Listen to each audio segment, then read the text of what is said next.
സത്യമാണു ദൈവം, ഇത്രനാൾ ഞാൻ മറന്ന സ്നേഹമാണു ദൈവം, ഇത്രനാൾ ഞാൻ മറന്ന വചനമാണു ദൈവം.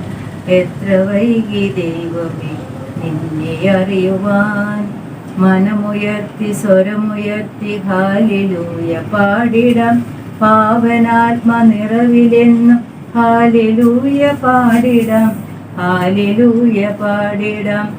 ഇത്ര നാൾ നഷ്ടമായ നന്മയാണു ദൈവം, ഇത്ര നാൾ ഞാൻ വെടിഞ്ഞ മാർഗമാണു ദൈവം.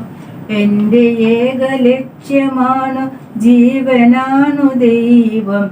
എത്ര വൈകി ദൈവമേ നിന്നെ അറിയുവാൻ. മനമുയർത്തി സ്വരമുയർത്തി ഹാലേലൂയ പാടിടാം, പാവനാത്മ നിറവിലെന്നും ഹാലേലൂയ പാടിടാം, ഹാലേലൂയ പാടിടാം. നിത്യമെന്നെ കാത്തിടുന്ന താതനാണു ദൈവം, നിത്യരക്ഷ നൽകിടുന്ന പുത്രനാണു ദൈവം. കൃത്തിനുള്ളിൽ വാസമാകും ആത്മനാണു ദൈവം. എത്ര വൈകി ദൈവമേ നിന്നെ അറിയുവാൻ. മനമുയർത്തി സ്വരമുയർത്തി ഹാലേലൂയ പാടിടാം, പാവനാത്മ നിറവിലെന്നും ഹാലേലൂയ പാടിടാം, ഹാലേലൂയ പാടിടാം.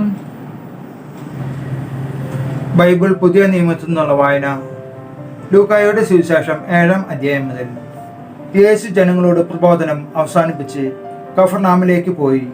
അവിടെ ഒരു ശതാധിപന്റെ ഭൃത്യൻ രോഗം ബാധിച്ച് ആസന്നമരണനായി കിടന്നിരുന്നു. അവൻ യജമാനന് പ്രിയങ്കരനായിരുന്നു.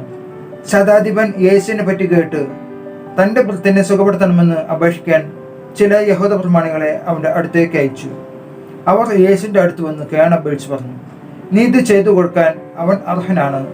എന്തെന്നാൽ അവൻ നമ്മുടെ ജനത്തെ സ്നേഹിക്കുന്നു, നമുക്ക് ഒരു സിനഗോഗ് പണിപ്പിച്ചു തരികയും ചെയ്തിട്ടുണ്ട്. യേശു അവരോടൊപ്പം പുറപ്പെട്ടു. അവൻ വീടിനോട് അടുക്കാറായപ്പോൾ ആ ശതാധിപൻ തൻ്റെ സ്നേഹിതരിൽ ചിലരെ അയച്ച് അവനോട് പറഞ്ഞു, കർത്താവേ, അങ്ങ് ബുദ്ധിമുട്ടേണ്ട. അങ്ങ് എൻ്റെ വീട്ടിൽ പ്രവേശിക്കാൻ ഞാൻ യോഗ്യനല്ല. അങ്ങേ നേരിട്ട് സമീപിക്കാൻ പോലും എനിക്ക് യോഗ്യതയില്ല എന്ന് ഞാൻ വിചാരിച്ചു. അങ്ങ് ഒരു വാക്ക് ഉച്ചരിച്ചാൽ മാത്രം മതി, എൻ്റെ ഭൃത്യൻ സുഖപ്പെട്ടുകൊള്ളും.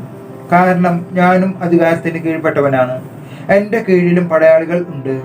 ഞാൻ ഒരുവനോട് പോവുക എന്ന് പറയുമ്പോൾ അവൻ പോകുന്നു, വേറൊരുവനോട് വരിക എന്ന് പറയുമ്പോൾ അവൻ വരുന്നു, എൻ്റെ ദാസനോട് ഇത് ചെയ്യുക എന്ന് പറയുമ്പോൾ അവൻ ചെയ്യുന്നു. യേശു ഇത് കേട്ട് അവനെ പറ്റി വിസ്മയിച്ചു.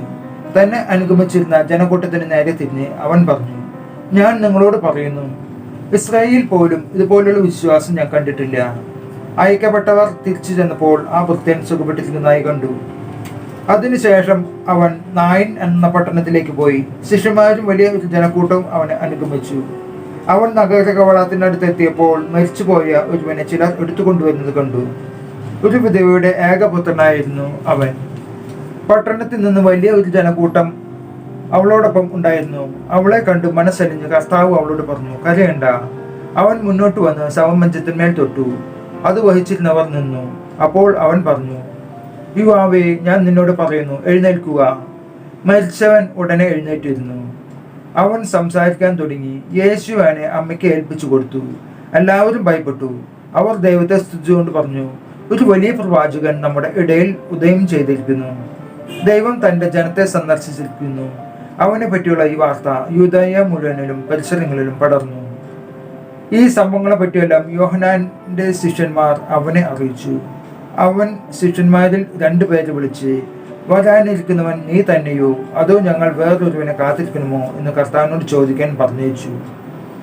അവർ അവൻ്റെ അടുത്ത് ചെന്ന് പറഞ്ഞു, വരാനിരിക്കുന്നവൻ നീ തന്നെയോ അതോ ഞങ്ങൾ വേറൊരുവനെ കാത്തിരിക്കണമോ എന്ന് ചോദിക്കാൻ സ്നാപക യോഹന്നാൻ ഞങ്ങളെ നിങ്ങളുടെ അടുത്തേക്ക് അയച്ചിരിക്കുന്നു.